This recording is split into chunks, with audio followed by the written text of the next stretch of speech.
En plena era de la ciencia, hay una vieja historia que todavía sigue fascinándonos. La leyenda del vampiro. Pálido, elegante, aristócrata. El mito está personificado en el conde Drácula. Su sed de sangre es a la vez repulsiva e irresistible. Durante el día se oculta de la luz del sol. Por la noche sale de su ataúd forrado de terciopelo en busca de alguna indefensa doncella a la que chuparle la sangre.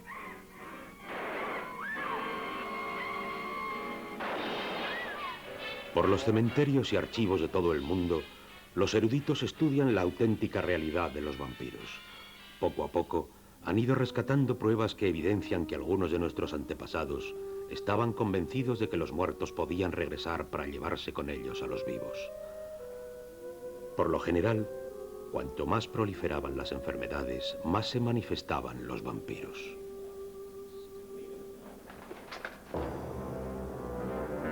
En busca de Drácula.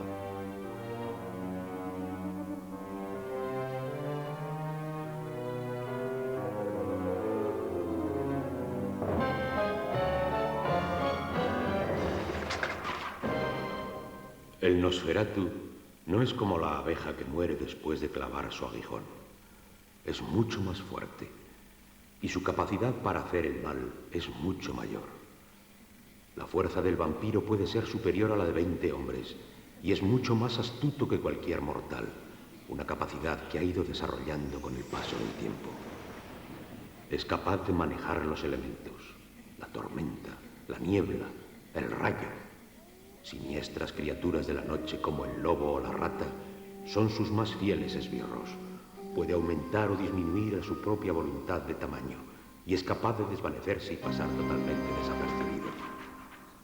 ¿Cómo vamos a poder hacerle frente?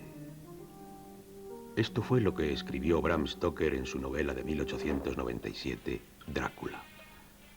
La historia del malvado conde ha mantenido en vilo a millones de personas durante todo un siglo.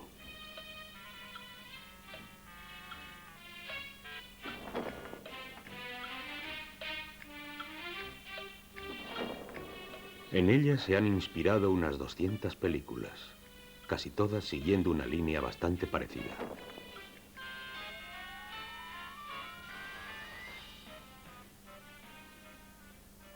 Stoker fundió la leyenda y la historia para traer al mundo su brillante creación.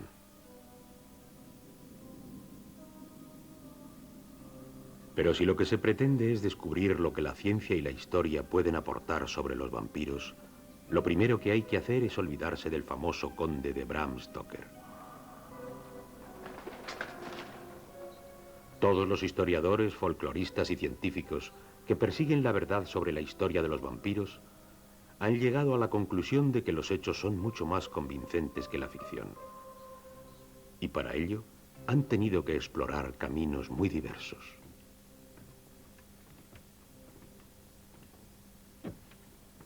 Desde la perspectiva histórica, hay más que sobradas evidencias de la existencia de Drácula, que tal vez fuese uno de los mayores y más violentos sádicos de todos los tiempos, pero desde luego no un vampiro.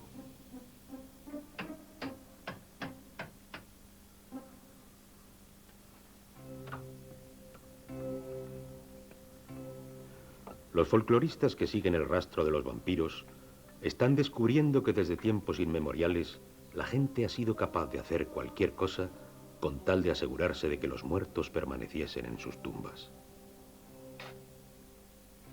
Los arqueólogos también han aportado una serie de pruebas, como este esqueleto de 200 años encontrado en la isla griega de Lesbos. Un total de 8 estacas le habían atravesado el cuello y las ingles.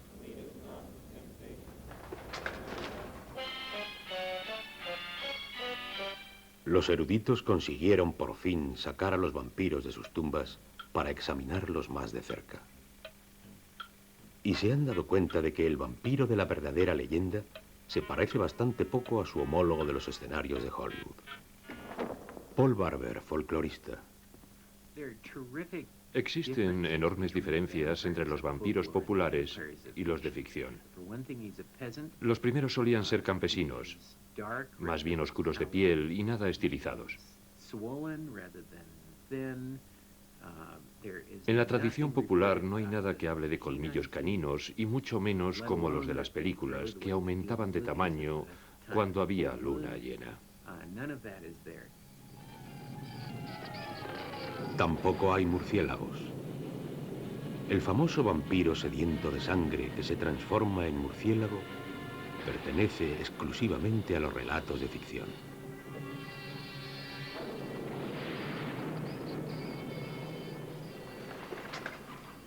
Así que si van a la caza del vampiro, olvídense del típico aristócrata de enormes colmillos y capa negra que no soporta la luz del sol. En ocasiones, ni siquiera beben sangre.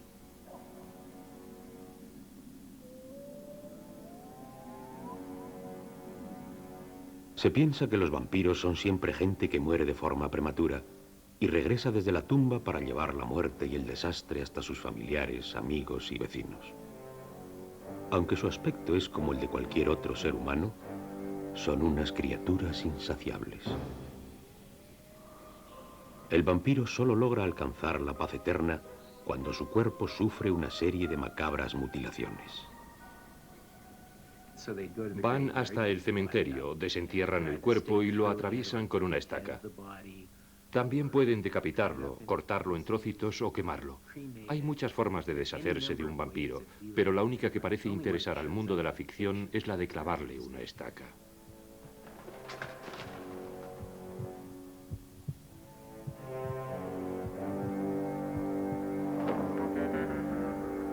Entre los restos de un ataúd con las iniciales JB grabadas sobre la tapa, hay un esqueleto muy poco corriente. Quizás sea el esqueleto del único vampiro desenterrado en América.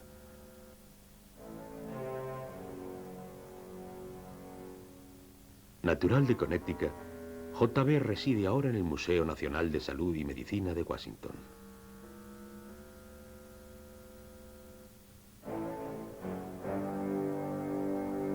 Sus restos salieron a la luz en 1990, cuando el viejo y ya olvidado cementerio de Griswold, en Connecticut, apareció repentinamente durante el transcurso de unas excavaciones.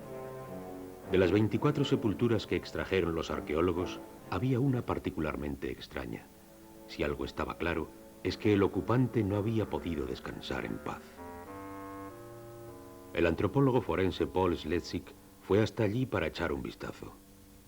Alguien había abierto el ataúd una vez que el cuerpo ya estaba descompuesto. Las costillas estaban revueltas, habían cogido los fémures y los habían colocado formando una cruz sobre el vientre, poniendo el cráneo justo en mitad del pecho. Básicamente aquello parecía el símbolo de la bandera pirata sobre un montón de costillas. Para Schletzig, esta mutilación post-mortem se debe a la creencia de que JB era un vampiro. Por todo el mundo es posible encontrar testimonios de comportamientos similares a este, pero la evidencia física del caso de JB es algo muy poco corriente. Cuando la gente me pregunta que si JB es un vampiro, yo les contesto a su vez con otra pregunta. ¿Qué entiendes tú por vampiro? Si estás pensando en el Bela Lugosi de Bram Stoker, entonces no. Pero si te refieres a las creencias populares de algunas regiones de Estados Unidos y de Europa, entonces sí que lo es. Michael Bell, colega folclorista de Schletzig, de la zona de Rhode Island, ha estudiado a fondo la tradición de los vampiros americanos.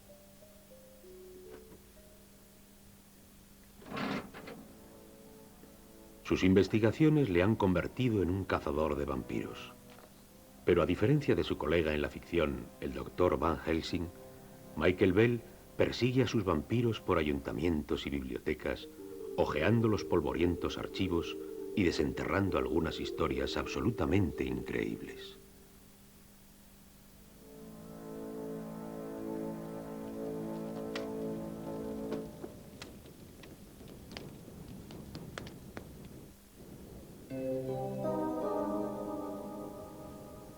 En una época próxima a la Revolución Americana, vivió un hombre llamado Stokely Tillinghast. Todo marchaba perfectamente. Su granja de Rhode Island le daba inmejorables resultados y sus 14 hijos disfrutaban de una vida sin complicaciones, hasta que un día Stokely tuvo un sueño en el que perdía la mitad de sus cultivos. Desde ese momento, La muerte empezó a acechar a su familia. Primero fue la preciosa Sara, de 19 años. Luego, uno tras otro, cayeron 5 hijos más. Los 3 últimos le habían dicho a Stukely en su lecho de muerte que cuando caía la noche, Sara regresaba y apoyaba sus manos en su pecho mientras dormían.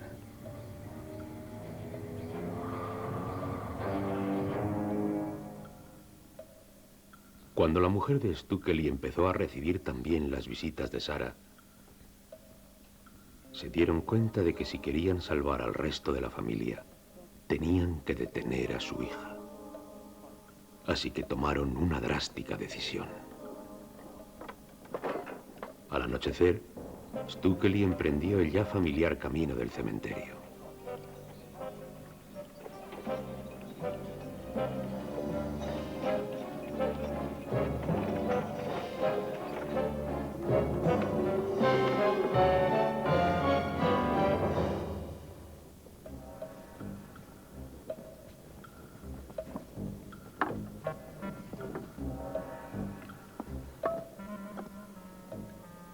Allí estaban enterrados sus 6 hijos.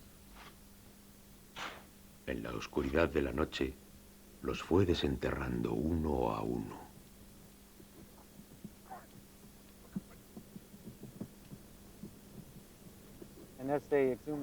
Según iban exhumando los cadáveres, se dieron cuenta de que todos estaban descompuestos, excepto el de Sara, que pese a que había sido la primera en morir, estaba más bella y radiante que nunca.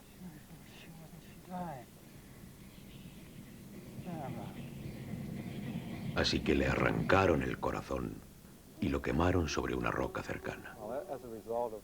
Pese a haber llevado a cabo el macabro ritual con el corazón de Sara, todavía murió un 7º hijo que estaba ya demasiado enfermo para recuperarse, pero el resto de la familia logró sobrevivir.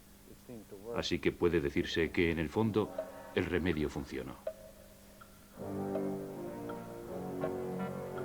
La trágica historia de los Tillinghast no fue recogida hasta casi 100 años después de la Revolución Americana, y más que un testimonio, parecía un cuento de terror. Bell decidió entonces intentar localizar a la familia. Encontré los registros en los que figuraba que Sara Tillinghast murió de tisis, pero lo hizo en 1799 y no en la época de la Revolución. Pude comprobar que un total de 4 de los 5 hijos más jóvenes murieron, no 7 como contaba la leyenda. Pero la historia suena mucho mejor si en el sueño pierde la mitad de sus cultivos y después se le mueren la mitad de los hijos. Bell ha descubierto más de una docena de estos cruentos pasajes en la historia de Nueva Inglaterra.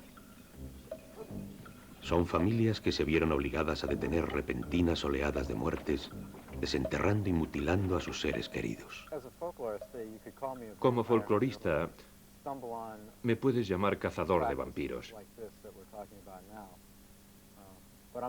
Pero no tengo nada que ver con el Dr. Van Helsing de la novela de Bram Stoker, que se pasaba el día escapando de sus ataques o buscándolos por las tumbas.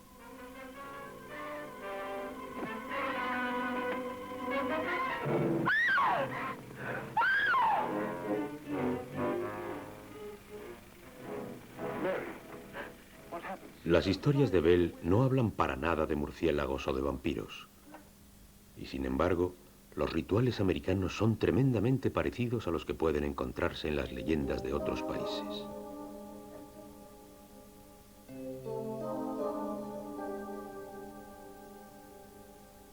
La palabra vampiro tiene sus orígenes en la palabra húngara vampir. Se trata de un fenómeno que se manifiesta por toda Europa occidental y los Balcanes. En Rusia, en Polonia y en Checoslovaquia es el upir. En Serbia, el bokoldok. En Grecia, el brikolas. Mientras que en Alemania se le denomina nachserer.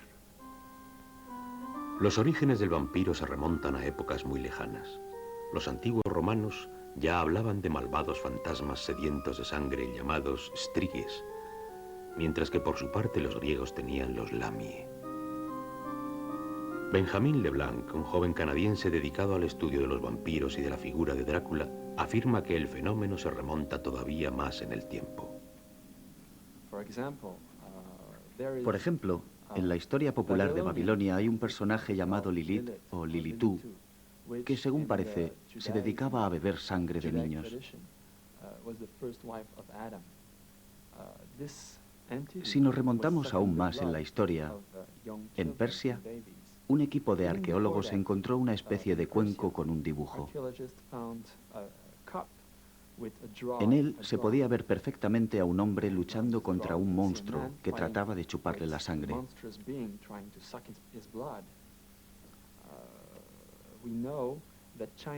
También sabemos que 6 siglos antes de Cristo, los chinos creían en seres sobrenaturales que se alimentaban a base de sangre humana.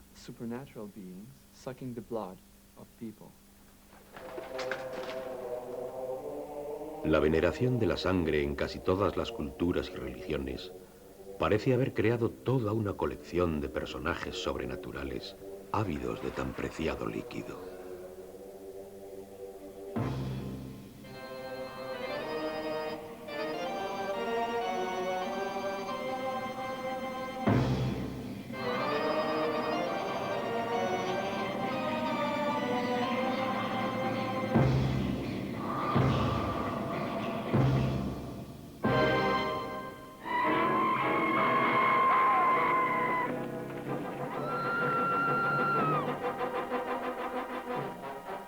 En la ficción, el vampiro clava tiernamente sus colmillos en el cuello de la víctima. Sin embargo, según el folclore europeo, el mordisco tenía lugar en alguna parte del pecho, por lo general próxima al corazón. Los métodos para deshacerse de los vampiros varían según el lugar. La estaca es el más tradicional por todo el este de Europa. Aunque la extracción del corazón y su posterior incineración también era un método bastante recurrido. En ocasiones, los vampiros eran enterrados boca abajo con una estaca situada entre la tapa y el cuerpo, o con una hoz alrededor del cuello. En Alemania, algunos vampiros eran enterrados junto a una red de 1000 nudos. Los vampiros no podrían resistir la tentación de desatar los nudos y aquello les mantendría ocupados durante toda una eternidad. Pero la pregunta sigue siendo la misma. ¿Por qué se sigue creyendo en el despertar de los muertos?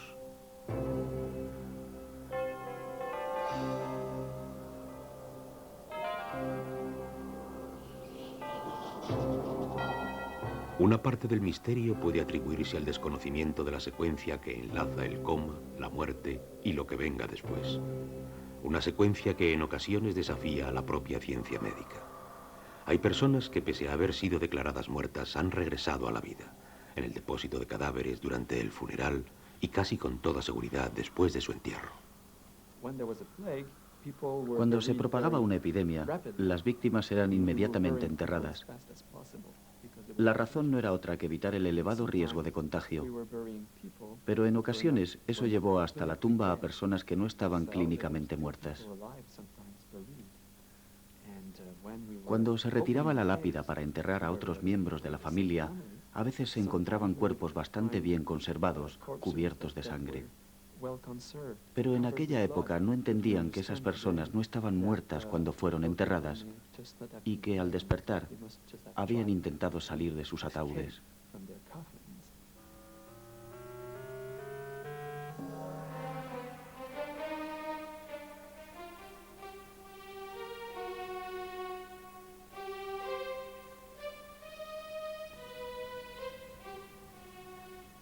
En ocasiones ni siquiera los muertos se están quietos. Una súbita contracción muscular puede hacer que el difunto se mueva o incluso que se levante, sembrando el pánico entre los testigos.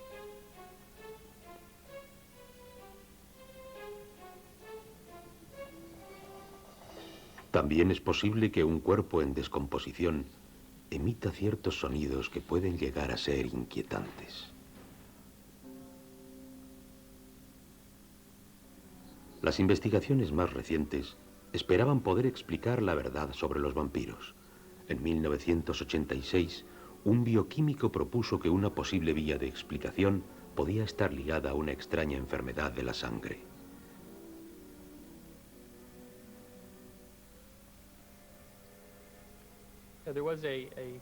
Hace algunos años surgió una teoría basada en una enfermedad llamada porfiria. Entre sus síntomas figuran un ligero aclaramiento de la piel, una irritación de los ojos y un súbito miedo a la luz del sol. Características que todos asociamos con ese mito del vampiro que Bram Stoker y Bela Lugosi se encargaron de inculcar en la mente de los americanos. La porfiria puede generar una hipersensibilidad a la luz, así como un estado depresivo. También puede hacer que tanto los ojos como los dientes adquieran un tono rosáceo fluorescente, y es posible que provoque deformaciones en las uñas. Pero la hipótesis de la porfiria, además de ofender a las víctimas de esta enfermedad, describe al vampiro equivocado. Desgraciadamente, esa teoría no se sostiene. No hay más que comparar la porfiria con la leyenda tradicional del vampiro en Europa. En ningún sitio se habla de ojos inyectados en sangre o de un aclaramiento de la piel. No hay nada de eso en la leyenda europea. Aunque ahora está saliendo a la luz una explicación mucho más convincente de la verdadera tradición del vampiro. Our theory of glandular stimulation through electrical impulses was correct.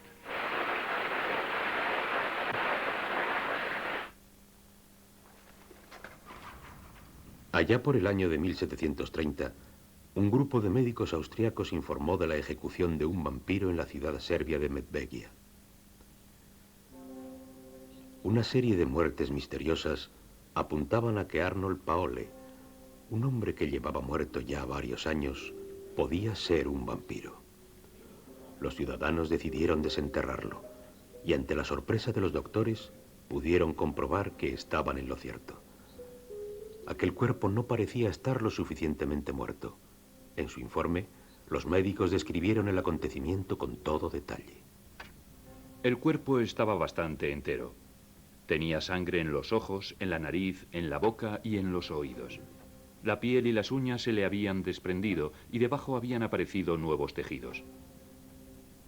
En cuanto se dieron cuenta de que efectivamente se trataba de un vampiro, siguiendo la tradición le atravesaron el corazón con una estaca. Entonces se pudo escuchar un gruñido y aquel cuerpo empezó a sangrar abundantemente. En Europa del Este es posible recoger decenas de estos testimonios. Los folcloristas e historiadores están de acuerdo en que estos documentos proporcionan una fascinante perspectiva de las supersticiones de una época determinada. Pero Paul Barber ve algo más. Cuando empecé a estudiar estos documentos, una de las cosas que me impedía tomármelos en serio era que muy a menudo te contaban que cuando lograban desenterrar el cuerpo y le clavaban finalmente la estaca, el individuo volvía a la vida y gruñía. Yo no podía creer que un cuerpo que había estado durante un mes en una tumba iba a recobrar la vida y a gruñir porque alguien le clavase una estaca en el corazón. Hasta que un día me di cuenta de que en realidad nunca habían desenterrado un cuerpo y le habían clavado una estaca, así que empecé a preguntarme lo que ocurriría. Fui a ver a varios médicos y todos me dijeron lo mismo. Probablemente gruñiría. Pero, ¿qué pasa con los otros detalles de los testimonios sobre vampiros asesinos? ¿Es posible que un cuerpo engorde después de morir y que sus labios sigan brillando? ¿Puede cambiar de piel y seguir creciéndole las uñas? ¿O permanecer íntegro durante meses e incluso años después de ser enterrado? Para Paul Schleswig, los detalles morbosos de las explicaciones están muy cerca de su casa.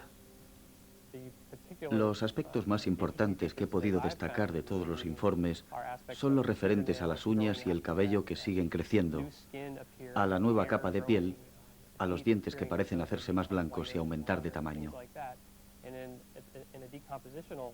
Todo eso forma parte del proceso de descomposición.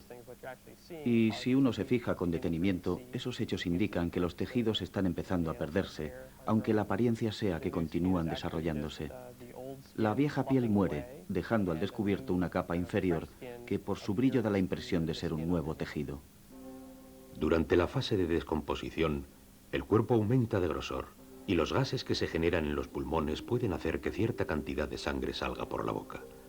De ese modo, por la noche e iluminado con antorchas, un cuerpo en periodo de descomposición tendría prácticamente el mismo aspecto al que hacían referencia los cazadores de vampiros. Si nos dijesen únicamente que desenterraron un cuerpo y resultó ser un vampiro, sería bastante difícil de creer. Pero resulta que las descripciones y los testimonios, y no estoy exagerando, son bastante precisos, clínicamente hablando. Lo que sí ponemos en duda son las interpretaciones que daban de los hechos. Sobre todo las que decían que esos mismos cuerpos se dedicaban a chuparle la sangre a los vivos. Irónicamente, Transilvania, la región rumana que permanecerá siempre unida a la leyenda del vampiro, es uno de los lugares en los que los vampiros no siempre se dedicaban a chupar sangre. Un presunto vampiro podía ser atravesado con una estaca o decapitado, aunque no tuviese la boca manchada de sangre. Si Rumanía pasó a formar parte de la leyenda del vampiro, fue por culpa de Bram Stoker. No es que allí no existiese dicha leyenda, de hecho la había, pero en una versión diferente a la de los eslavos y los griegos. Cuando Bram Stoker llevó a Drácula hasta Transilvania, vinculó ambas cosas para siempre.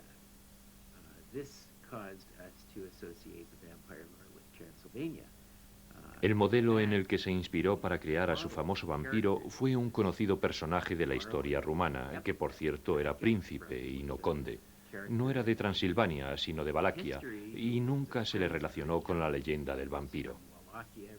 Eso fue algo que surgió únicamente en la imaginación de Bram Stoker. Y no se le puede culpar por ello, ya que a fin de cuentas estaba escribiendo una novela, no la historia. No obstante, este es uno de esos raros ejemplos en los que se confunden ambos términos. Puede ser que Bram Stoker sea venerado en el resto del mundo, pero en la patria del auténtico Drácula, el nombre y la obra de Stoker son considerados un cáncer en la reputación de todo un héroe nacional.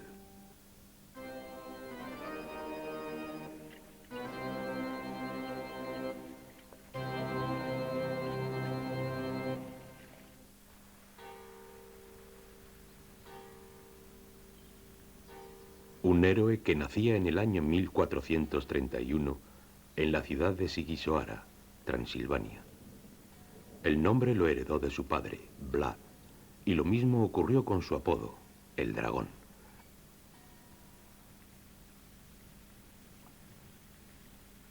En rumano, dragón se dice Dracul y su hijo, Drácula.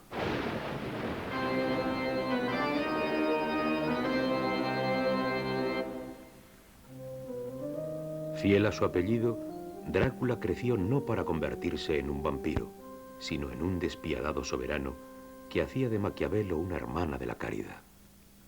Vlad tenía un sinfín de castigos. Por ejemplo, le gustaba arrojar agua hirviendo sobre la gente, escaldando a los vivos, cortarles la nariz, las orejas. Pero su método favorito era el empalamiento, de ahí que su apodo fuese el empalador, que en rumano se pronuncia tepes.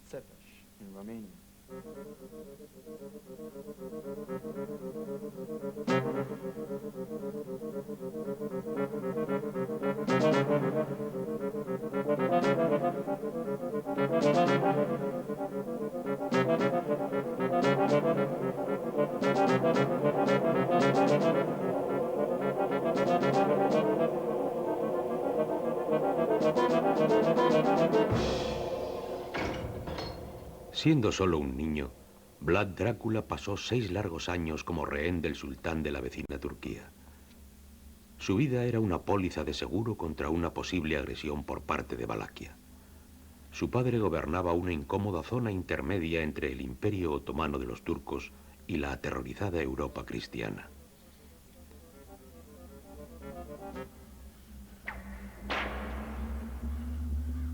En la traicionera atmósfera del Imperio turco, el joven Vlad aprendió que la vida era algo carente de valor y que los métodos para deshacerse de los enemigos solo estaban limitados por la imaginación.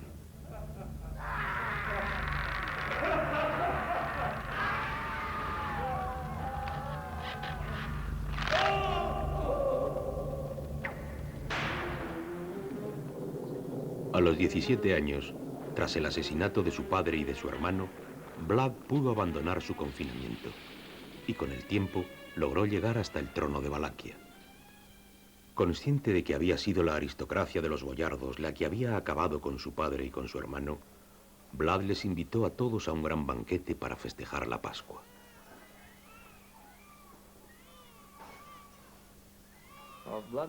Vlad Drácula se vengó brutalmente de los que habían conspirado contra su padre y su hermano Mircea.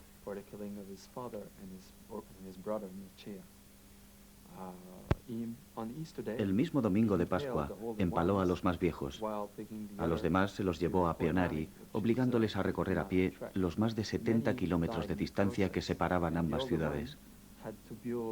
Muchos murieron por el camino y los que sobrevivieron tuvieron que construirle una fortaleza en el río Arges. El castillo que Vlad Drácula les hizo construir a los aristócratas en los Cárpatos está ahora en ruinas. La mayor parte de los boyardos que trabajaron en su construcción murieron en pleno esfuerzo o despeñados por los acantilados. Pero aquello le dio la oportunidad de instaurar una nueva clase de aristócratas mucho más fieles.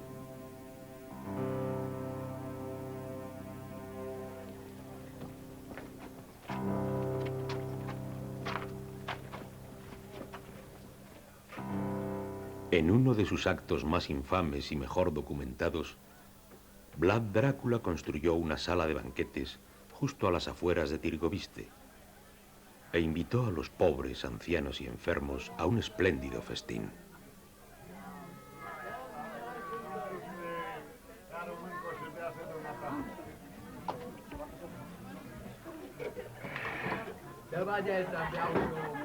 Allí comieron hasta reventar. Y llegado el momento, Vlad ordenó que cerraran las puertas desde fuera y prendió fuego al recinto.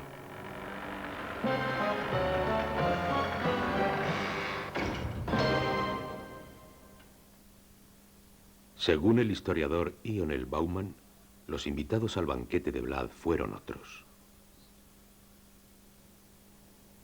Din câte se cunoaște din scrierile care au rămas până acum.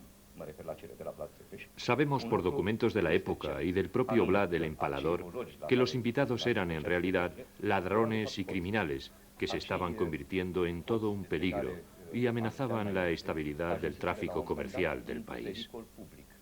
Pentru că bunul motiv că îi puneau într-un real pericol activitatea comercială care se desfășura atunci în țara românească.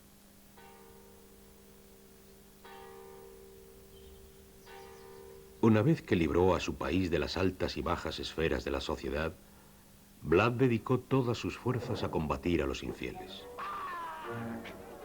El imperio turco-musulmán tenía sus ojos puestos en Europa, pero Vlad se cruzó en su camino. Contando con la bendición del Papa, Drácula llevó a cabo peligrosas incursiones en territorio turco, capturando a miles de rehenes.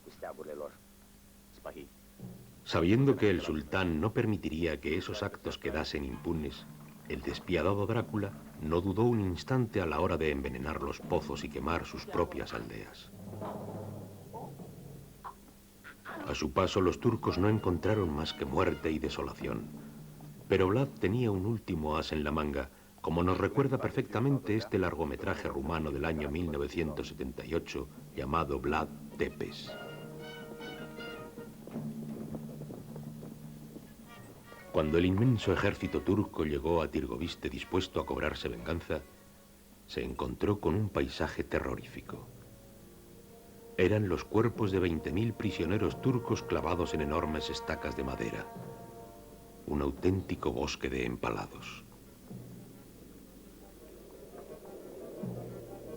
Desde ese momento, los turcos le llamarían con una mezcla de desdén y admiración Kasiglu Bey, el señor empalador.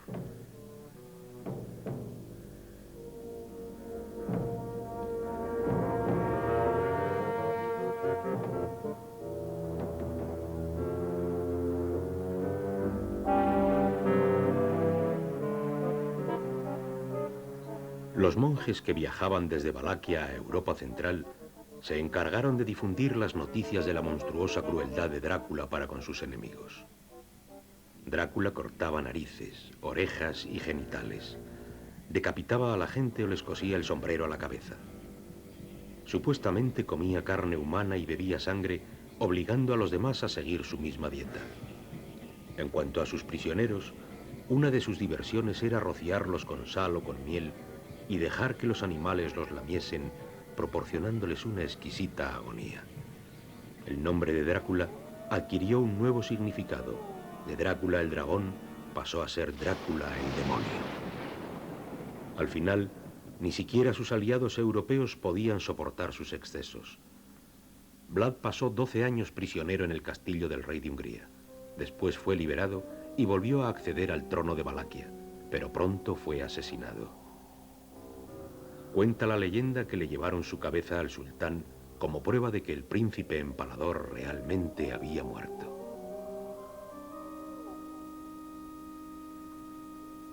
Fue enterrado en un monasterio cercano al lago Snagov.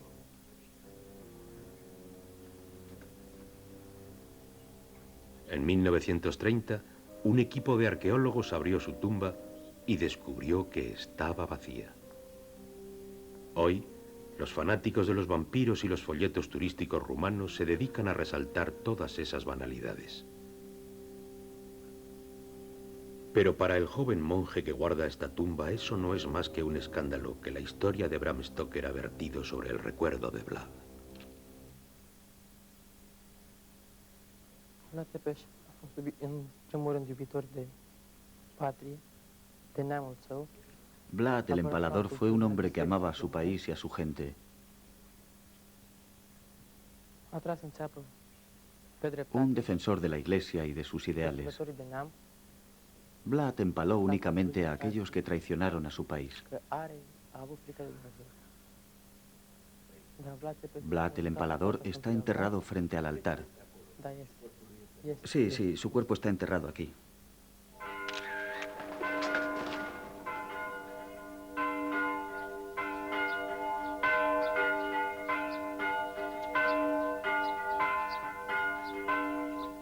Hace tan solo unos años que el gobierno rumano permitió publicar el Drácula de Bram Stoker en Rumanía.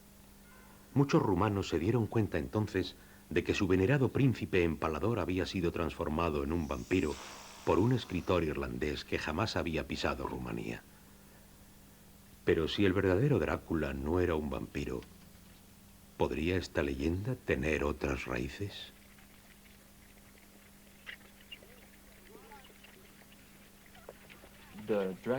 El Drácula que conocemos hoy era totalmente desconocido para los rumanos.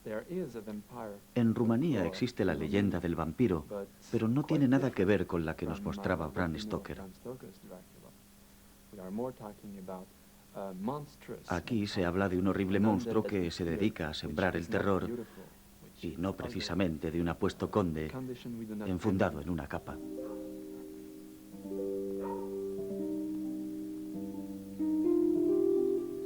Para disgusto de los historiadores rumanos, el régimen poscomunista ha dado la bienvenida a un turismo ansioso por contemplar el lugar donde el conde Drácula vivió y reinó.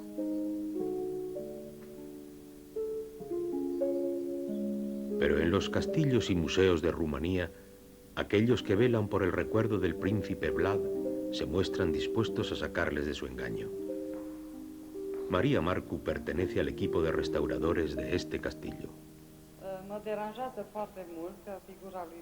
Me molesta tremendamente que la imagen de Vlad el Empalador, también llamado Drácula, haya sido tan mal interpretada. En lugar de mostrarle como un luchador en busca de la ley y el orden, que solamente castigó a los que le traicionaron, nos le presentan como un vampiro, una criatura que no hace otra cosa que chuparle la sangre a los humanos. Es algo que nos indigna tremendamente. Por eso tratamos de enseñarles a los turistas la verdadera historia de Vlad el Empalador. Raúl Mihai, historiador. No hay conexión entre la figura histórica de Vlad el Empalador y el personaje descrito por Bram Stoker. La novela solo cuenta la verdad cuando dice que Vlad el Empalador fue un cacique del pueblo rumano.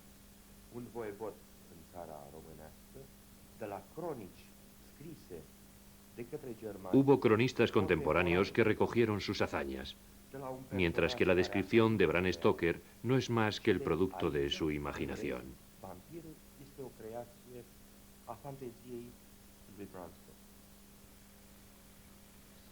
Aproximadamente en la misma década en la que el fantástico relato de Bram Stoker presentaba al mundo a su inmortal personaje, Estados Unidos enterraba al último de sus vampiros.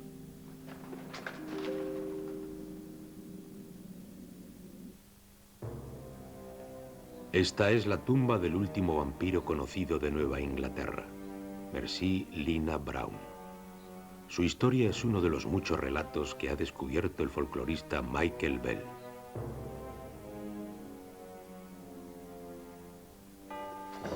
Los miembros de la familia Brown estaban empezando a morir de manera incomprensible y los médicos no podían hacer nada para evitarlo. Ante la desesperación fueron al cementerio como en su día habían hecho los Tillinghast y desenterraron a sus muertos. De todos ellos, solo Mercy permanecía intacta. Su corazón estaba lleno de sangre fresca. Su familia se lo arrancó y lo quemó. Después mezclaron las cenizas en agua y se las bebieron. Los orígenes de este desagradable remedio popular hay que buscarlos en los rituales tradicionales de Europa del Este, donde había que beber directamente la sangre del vampiro. La gente pensaba que podías librarte del ataque de un vampiro si bebías su sangre. Lo realmente curioso es que tenemos muchas más pruebas de que era la gente la que se bebía la sangre de los vampiros que al contrario. Me parece extraño que esta práctica se llevase a cabo en Nueva Inglaterra, porque los colonos aquí eran todos yanquis o descendientes de ingleses, y este tipo de prácticas era mucho más propio del norte y del este de Europa, de Alemania, Transilvania, Rumanía o Grecia. ¿Por qué llegó hasta aquí? Esa ya es otra cuestión. Para aquellos no demasiado familiarizados con este tipo de cosas, quizás sea un tanto excesivo considerar las historias de Sarah y de Mercy como historias de vampiros, aunque tampoco están demasiado alejadas de la definición que se puede encontrar en la encrucijada entre el folclore, la historia y la ciencia.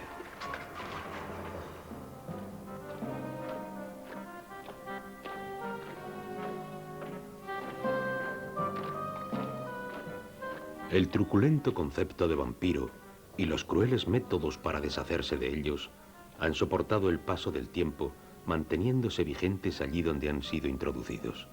¿Qué es lo que puede causar tanta fascinación? Paul Barber cree que a veces los vivos tienen sus razones para echarle la culpa a los muertos. Un vampiro es un cuerpo extraño que suele salir a la luz en momentos de crisis, por ejemplo, en época de epidemias. Por eso se llega a la conclusión de que el primero en morir suele ser el causante de las demás muertes.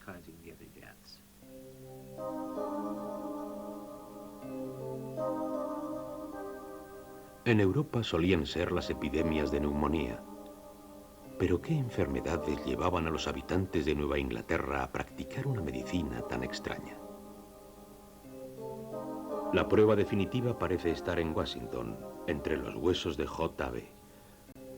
La calavera y los dos fémures cruzados eran la señal con la que mucha gente marcaba a los vampiros. Si nos fijamos en su caja torácica, las marcas de sus costillas se corresponden con los síntomas de otra enfermedad que encajaba perfectamente con el vampirismo. Un rasgo inconfundible de este esqueleto es que ha padecido tuberculosis. Estas manchas blancas que pueden verse justo aquí, cerca de la articulación con las vértebras, son típicas de la tuberculosis. La tuberculosis es el denominador común de todos estos casos. Era la tisis lo que acababa con la gente, y aunque no lo entendían, eso era lo que querían detener a toda costa.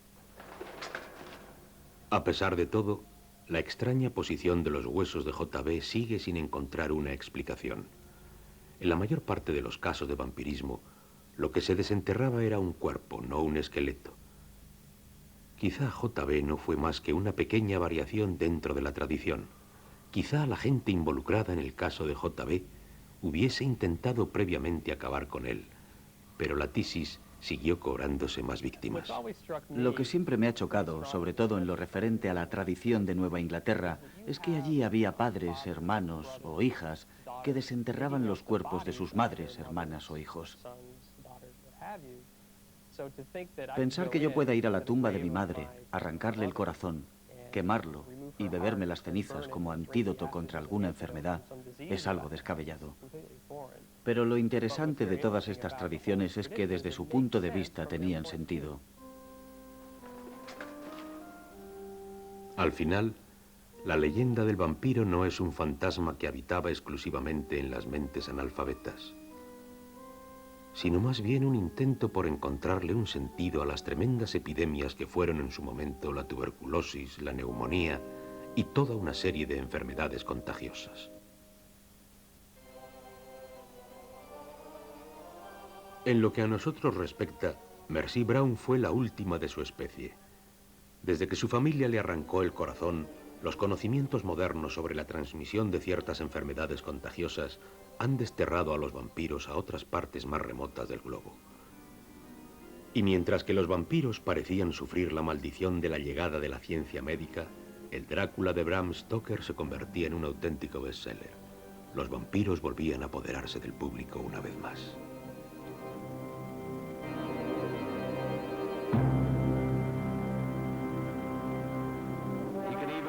Incluso podía alargar su brazo y tocarla con la mano.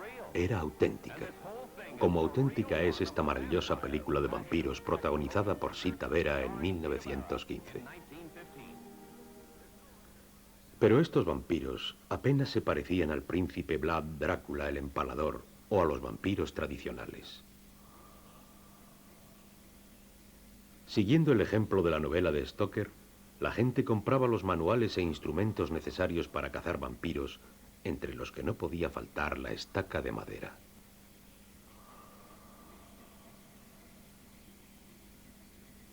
Pero esos llamados cazadores de vampiros iban en busca de pálidos condes, damas encantadoras o desafiantes criaturas con forma de murciélago.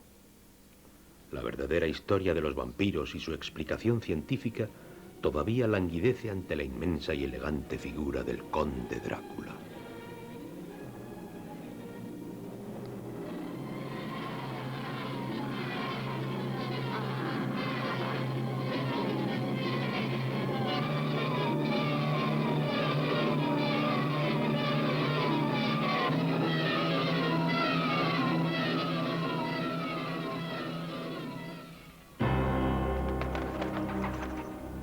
Puede que para algunos Drácula sea una fuente de inspiración.